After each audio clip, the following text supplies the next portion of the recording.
Modern period. Before we talk about modern period, we just have a glance over the history. What is history? History is the study of changing pattern in the society. It changes over time. No two periods are alike in the history. Okay, so it is the study of change and it occurs over time. It helps us to understand our past and to interpret our present and future because it have their roots in the past. So it helps us to understand our past. And history has developed and evolved over a period of time in a chronological order. Once it was revolved around the personal life of the powerful personality. So it was personality based. Now history is the study of common people and their life and about their new ideas. So it is the study of how society and economy changed over time in a chronological order. So dates in history are linked to events. Dates in history are linked to events either BC or AD. Now we move on to modern period. 18th century is the starting point of the modern period in general. The way our ancestor lived was very different. The way how we live today.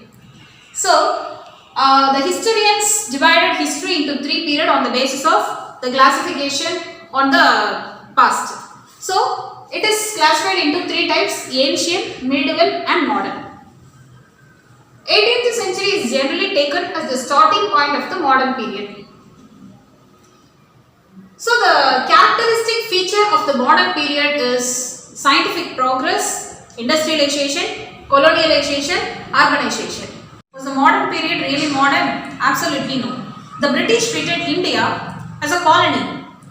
They take away raw material from India and made India as an importer of finished British goods. So it is hardly to describe British rule is not modern in nature, but it is absolutely colonial in nature.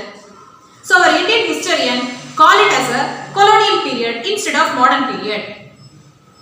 Indigenous records helps us to know the feeling of Indians under British rule. So the indigenous records are diaries, accounts of pilgrims, travelers, newspapers, books, leaflets. So these are all the records helps us to know the feelings of Indians under British rule.